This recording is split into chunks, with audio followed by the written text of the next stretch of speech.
The sky over the shattered alien city was a dull, smoky gray. Ashes drifted lazily on the hot wind, settling on cracked streets and broken buildings that had once gleamed like jewels. The palace, once a shining monument of the alien queen's power, now lay in ruins, its towers jagged like broken teeth. The queen sat in her throne room, the great hall silent except for the faint whisper of the wind through shattered windows. She had not moved from her seat in days, her heart heavy with grief, mourning the loss of her daughter. The city's silence mirrored her sorrow. Every corner, every empty street seemed to echo the same terrible truth. Her daughter was gone, and perhaps nothing would ever fill the emptiness left behind. The alien queen's eyes, usually sharp and commanding, were now dull pools of pain. She remembered the last time she had seen her child. The human attack had come suddenly, with weapons unlike anything her species had ever faced. The city had fallen in hours. She had been forced to retreat while her daughter was taken, lost somewhere in the chaos. That thought tormented her, knowing that she could do nothing while her daughter suffered. She had cried, raged, and pleaded with the stars, yet the world remained cruel and indifferent. And then something changed. On the horizon, a figure appeared, moving steadily across the gray ash of the battlefield. At first, it seemed like a trick of the light, a mirage born of her desperation. But as the figure grew closer, the queen could see the unmistakable form of a human. The human walked upright, wounded and weary, yet determined, carrying something or someone in their arms. The queen's heart stuttered. Could it be? Her daughter. She rose unsteadily, her regal composure shattered by a wave of hope. She could not take her eyes off the approaching human. As they drew closer, the outline of her child became visible. The alien daughter's body was limp, but her eyes fluttered open, confusion and fear swimming in them. The human's arms were steady and strong, cradling her as if she were the most precious thing in the universe. The human approached the palace gates, which had long been abandoned. The soldiers, still loyal to the queen, stared in disbelief. They had been trained to hate humans, to see them as enemies, invaders, destroyers. And yet here was one, walking into the heart of their queen's domain, carrying the very thing they thought was lost forever. The queen herself did not move immediately. She was rooted to the spot, unsure whether to step forward or retreat. Her grief warred with the surge of hope that threatened to overwhelm her. Finally, the human stopped at the foot of her throne. They lowered the alien daughter gently, placing her at the queen's feet. The queen knelt beside her child, her hands trembling as she touched her daughter's face, checking for injuries. The daughter stirred weakly, murmuring words the queen could barely understand. She was alive. The queen's tears fell freely, sliding down her cheeks as she held her daughter close. The human remained standing, silently observing. Their clothes were torn and bloodied, and their face bore the marks of countless battles. Yet there was no fear in their eyes, only a quiet determination and a strange warmth that the queen had never seen in any alien before. There was something about this human that made her heart pound with a mixture of gratitude and wariness. She wanted to speak, to ask questions, but the right words seemed impossible.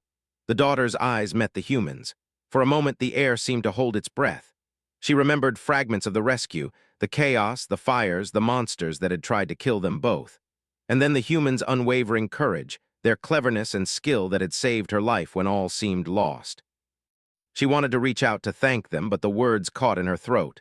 It was a strange feeling, trusting someone from a species she had been taught to fear and despise. The queen finally spoke, her voice trembling. Why did you do this?" she asked. "Why risk your life for her?" "Because it was the right thing," they said simply. "No one deserves to be left behind, no matter their species." And yet here stood one who had risked everything for a child, without question, without expectation of reward. She felt a flicker of something she had not felt in years, hope. Slowly, the daughter regained enough strength to sit up, leaning against her mother. Her small hand brushed the human's arm, a tentative gesture of connection. The queen watched, her heart swelling with complex emotions. Anger, grief, relief, and admiration all collided within her. She did not fully understand the humans, but she was beginning to see that perhaps there was more to them than the destruction they had caused. As the queen tended to her daughter's wounds, the human spoke quietly about the journey. They had faced countless obstacles, alien soldiers, treacherous terrain, and dangerous creatures that lurked in the ruins of her city.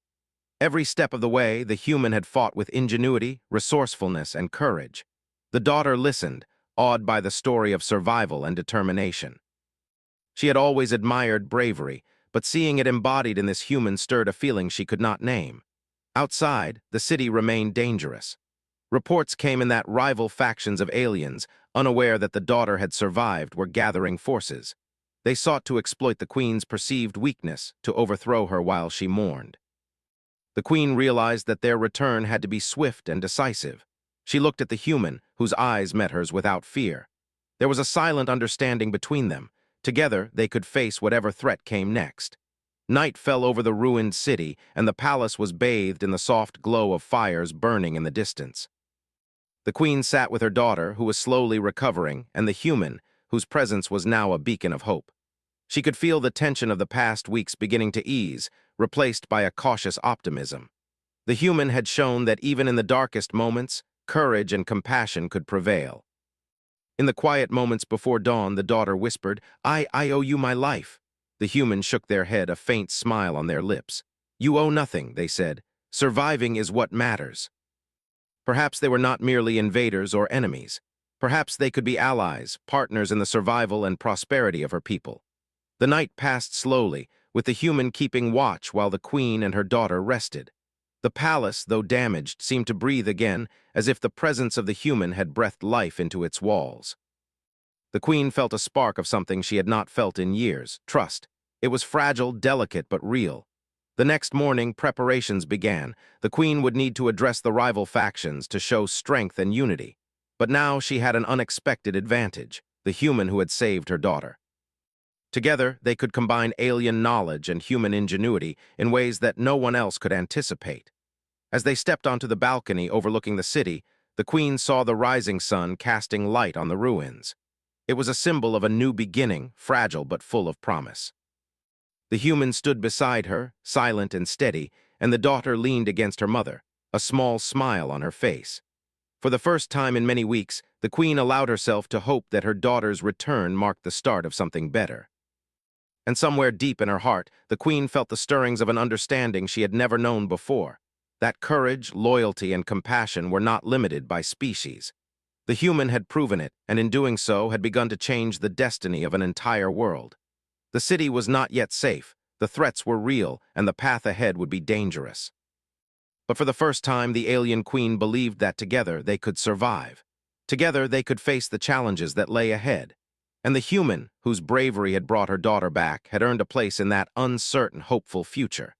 The winds whispered through the broken streets, carrying the faint scent of fire and renewal. The Queen held her daughter tightly and turned to look at the human. "Thank you," she said simply, her voice filled with emotion. "You have done what no one else could. We will face what comes together." The city's ruins were silent witnesses to this moment, the memory of destruction replaced by the possibility of survival. And in that fragile dawn, a bond was formed that would not easily break, a bond between alien and human, mother and daughter, survivor and savior. The winds carried whispers of future battles, but also whispers of triumph, ingenuity, and the enduring spirit of humanity. The sun climbed higher over the ruined alien city, casting long shadows across shattered streets and broken towers. Smoke curled into the sky from distant fires, a reminder that the city had been through a storm, yet the air now carried a fragile sense of calm. The alien Queen stood on the balcony of her palace, her daughter beside her, and the human who had saved her at a respectful distance. The morning light reflected off the jagged glass of the ruined palace, catching in the Queen's eyes like tiny sparks of hope. She had made her decision. The rival factions that had been gathering would not find her passive or weak. Her daughter's survival had rekindled a fire within her, and the human who had brought her back had proven that courage could cross the boundaries of species. Together, they would face whatever threat came next. The palace guards, still wary of the human, watched as the Queen descended into the hall. She carried herself with the weight of authority and grief, yet a new resolve had formed in her heart. Her daughter, still recovering, walked beside her, leaning occasionally on the human for support. The corridors echoed with the sound of their steps, a strange rhythm of alien and human movement walking together as one. The Queen addressed her council, alien elders who had never trusted humans and now faced a startling reality. One human had changed everything. "My daughter lives," she said, her voice steady, though her eyes were wet with tears. "And she owes her life to this human. We will no longer view all humans as enemies. We will consider them as allies, or we will learn their strength in another way." The council members exchanged uncertain glances. Some were shocked, some angry, but all were forced to reckon with the undeniable proof of the humans' bravery. Reports continued to arrive. The rival factions had indeed moved, amassing troops near the outskirts of the city. They had no knowledge that the daughter had survived or that a human now stood as part of their defense. The queen listened carefully as her daughter, gaining strength, recounted what she had seen during her escape. Every word painted the human as a figure of cleverness, resourcefulness, and unwavering courage. The queen's heart swelled with pride and awe. The human, who had become a quiet observer in these councils, finally spoke. "We should not fight them where they expect us," they said. "They rely on numbers, on force, but numbers are useless when the enemy cannot predict our moves. We can use their confidence against them." The council murmured. Some were skeptical, others curious. The queen nodded, recognizing the truth in the human's words. Humans had always survived where others failed, not by sheer strength, but by ingenuity, adaptability, and the ability to think differently. As preparations began, the human moved through the city, examining the ruins for tactical advantages. They noticed hidden passageways, collapsed structures that could be used as traps, and vantage points high above the streets. Every observation was shared with the daughter, who began to see the potential for combining alien instincts with human strategy. Together, they created a plan to turn the city itself into a weapon against those who would try to conquer it. The rival factions arrived at dusk. Their numbers were vast, and their weapons deadly, but they had underestimated the resolve of the queen and the resourcefulness of the human who had saved her daughter. From the shadows of the ruined streets, traps were sprung. Collapsed buildings fell in carefully calculated ways, cutting off groups of enemies and forcing them into narrow alleys where the queen's loyal guards lay in wait. The human guided these maneuvers, anticipating enemy movements with uncanny precision. The daughter, now stronger, took her place beside her mother and the human. She moved with agility, using her knowledge of her city to guide allies and trap enemies. The human's calm voice directed her actions, and together they became an unstoppable force. The alien factions, expecting easy conquest, found themselves confused, outmaneuvered, and increasingly fearful. Hours passed, the night filled with the sounds of battle, shouts, explosions, the clash of weapons, and the cries of the defeated. Yet through it all, the queen observed from her high balcony, her heart swelling with pride. Her daughter, alive and brave, was now learning to trust another species, and the human's courage had inspired not just survival, but strategy and unity. At one critical moment, the rival factions attempted a direct assault on the palace. The human anticipated the move, directing a series of controlled collapses and ambushes that funneled the attackers into confined spaces where they could be neutralized. The daughter led a counterattack, combining her alien agility with the tactical advice of the human. Together, they turned what could have been disaster into decisive victory. By dawn, the rival forces had been defeated. Those who survived fled into the wastelands beyond the city, shaken and wary of the unexpected alliance between alien and human. The queen descended to the streets, walking among the debris, witnessing firsthand the aftermath of the battle. Survivors looked at her with renewed respect, not just for her authority, but for her courage in embracing the unusual alliance that had turned the tide. The queen turned to her daughter and the human. "You have done what I could not alone," she said, her voice full of gratitude and reverence. "You have shown me that courage, loyalty, and ingenuity know no species. You have changed the fate of my people." The daughter smiled faintly, still recovering, but her eyes shone with pride. The human, tired but resolute, nodded quietly, understanding that the victory belonged not to one, but to the unity they had forged. As the sun rose, the city seemed to breathe again. Its ruins no longer symbolized defeat, but resilience. Walls that had been broken were now part of fortifications, debris used as cover, and the streets became channels for defense. The queen walked among her people, her daughter close, the human always nearby. Trust, once fragile, had begun to take root. The survivors saw humans differently now, not as invaders or destroyers, but as potential allies capable of incredible courage and sacrifice. Over the following days, the queen met with her council to discuss the city's future. Plans were made to rebuild not just structures, but alliances.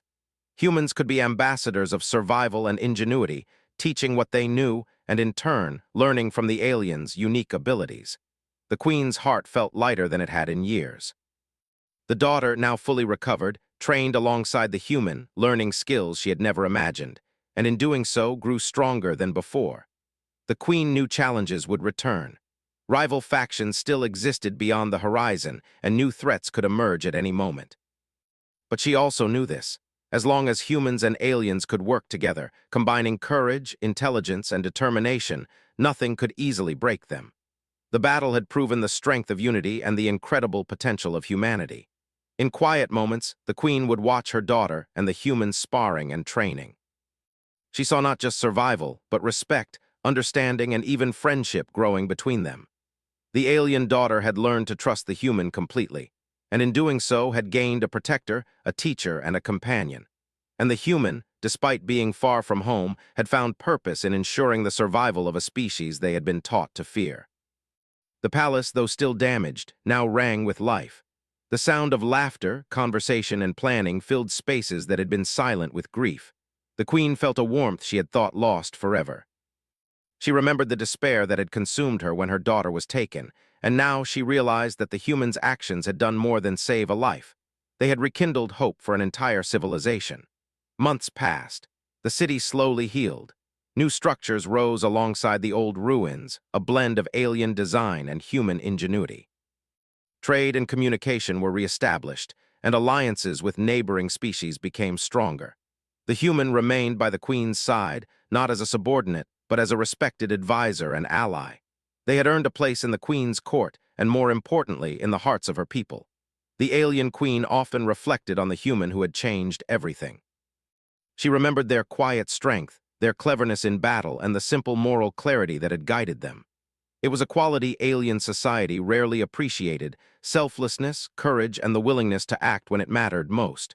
Humanity, she realized, had not just survived, they had inspired. And one evening, as the twin moons rose over the city, the Queen stood on her balcony, her daughter beside her and the human standing just behind. She wept quietly, not from sorrow, but from a deep, profound understanding. Her daughter was safe. Her city was alive again, and the human who had risked everything had proven that bravery and compassion could cross any divide. The Queen's tears glistened in the moonlight, falling onto the balcony as she whispered, "Thank you for bringing her back, for showing us the strength of your people." The human bowed slightly, a humble acknowledgement, while the daughter held her mother's hand, the bond between them stronger than ever.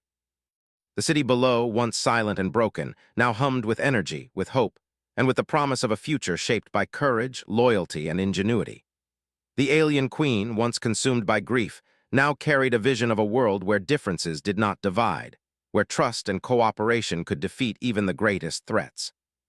And in the center of it all stood a human, whose simple choice to act with bravery had rewritten the destiny of an entire civilization. In the coming days, the alien daughter trained harder than ever, guided by both her mother's wisdom and the human's tactical brilliance. Soldiers and civilians alike watched, learning from the example of a species that had once been feared, and a human who had shown that the impossible could be achieved through determination, courage, and heart. The city's revival became a symbol of resilience, a testament to the fact that humanity, when willing to act with honor, could inspire greatness even in the farthest reaches of the galaxy. And as the final light of dusk settled over the horizon, the alien Queen looked at her daughter and the human, her voice soft but resolute. "Together we are stronger. Together we will survive. Together we will thrive." For now, she knew one undeniable truth. Humans were capable of greatness beyond understanding, and through courage, ingenuity, and compassion, they had become the saviors of her daughter, her city, and perhaps the future of her people.